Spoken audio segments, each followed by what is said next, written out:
So initially when Rick asked me to come and speak, I was like worried, like thinking, what do I tell? And it was the topic as challenge. So I questioned myself, like, what is the biggest challenge I have faced? Then it occurred to me that I have come across many changes. I have lived in such places where I had to live alone, where in my childhood itself I made a decision to stay away from my parents. So that was a big change that actually made my thinking change. So here I am to talk about the changes that I have gone through in my life. So I'm Shashanka Navada. It's a big name, right? It's a big name.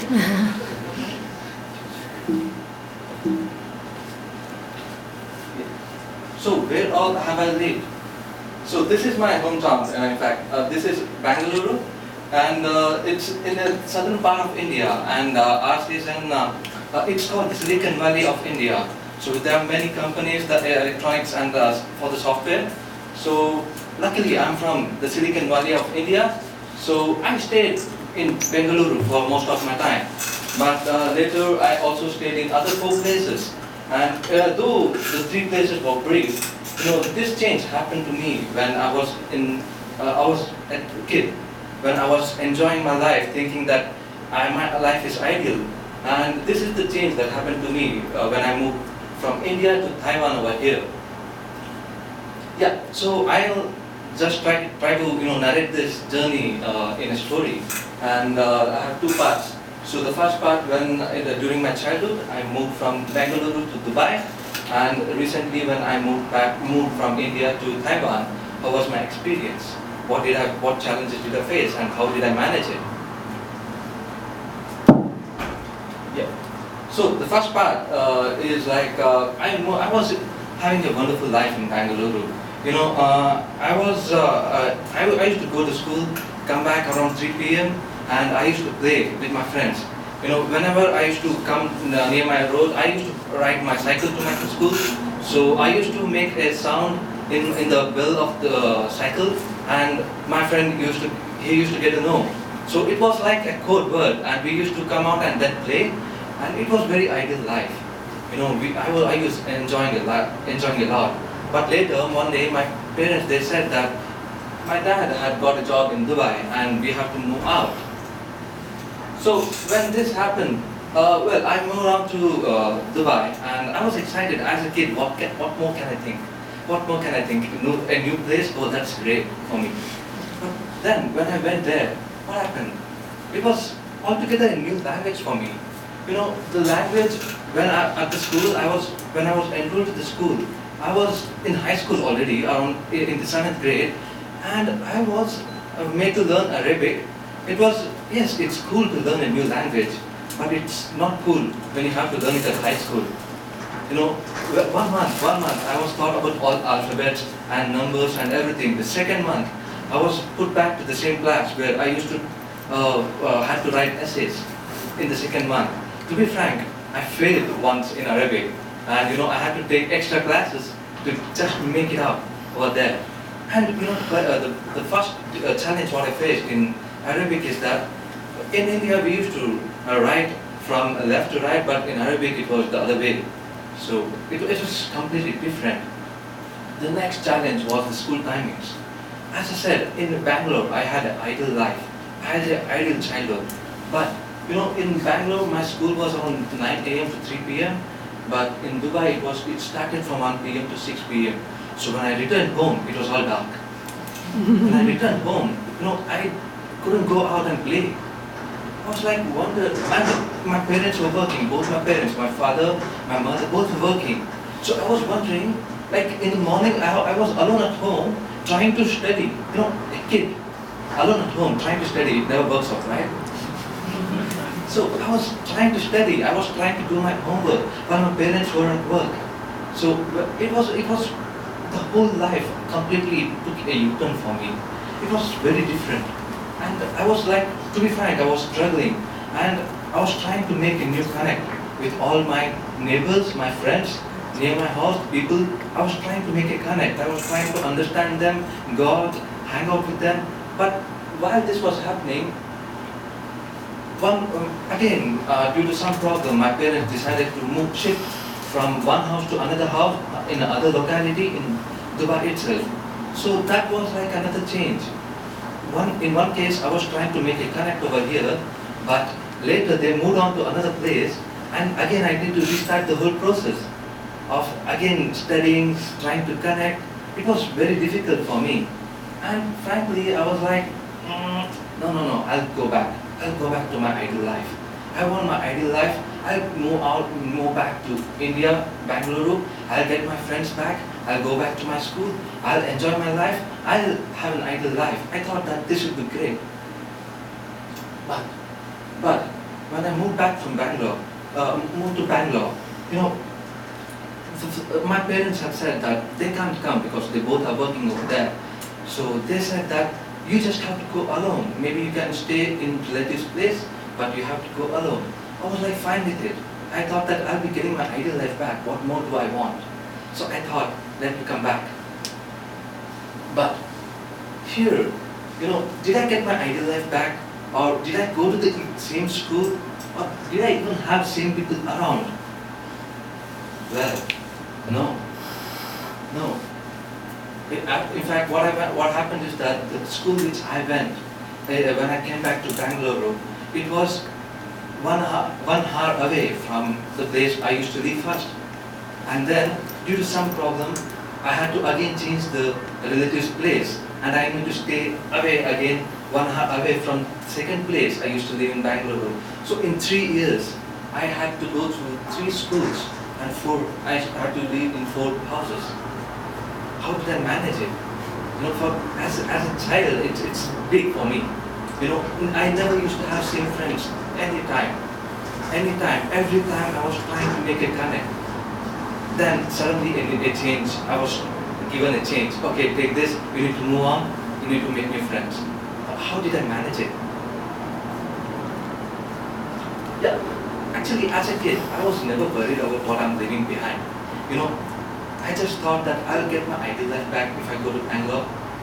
But that never happened. I never got my ideal life back where I used to play with my same old friends. But I was still trying to get it back. I was never worried about what I'm leaving behind. And I always stayed excited about and trying to find my ideal life. Okay, I miss my old friends at my own old place. Let me try to have new friends over here. Though I never knew that there will be another change coming, but I liked it. I somehow managed it. And finally I had a wonderful, I still have lots of friends in Bangalore. If I go back to Bangalore even now, many friends, we just meet. Every day I can hang out with a new gang.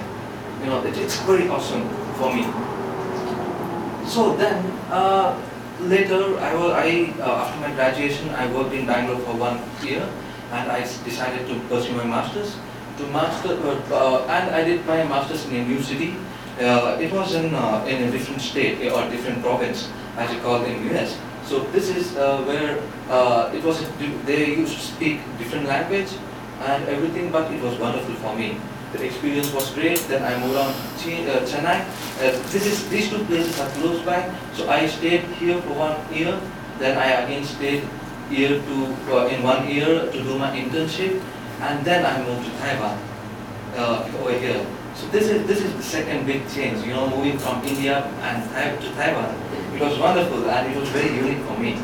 So yeah, and during this, I again understood. Okay, there were in my childhood I was staying in 4 different houses.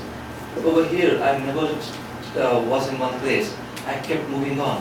Okay, then the change is the only constant in our life. That's what I realized. And next, coming to the second part. Well, when I moved from Bangalore to Hsinchu, Taiwan, I experienced change at every level. It was wonderful because it was a very unique experience. Why? Because when I used to go to other places, when I went to Dubai, they were like the communication was not a big problem, or it was not a challenge at all. But when I came over here, since I didn't know the native language, it was a bit tough for me. The first challenge was for me the communication. The second challenge was I'm an Indian, I'm a vegetarian, I don't eat non-veg. So I had to cook myself. Indian food, it has many spices, many spices.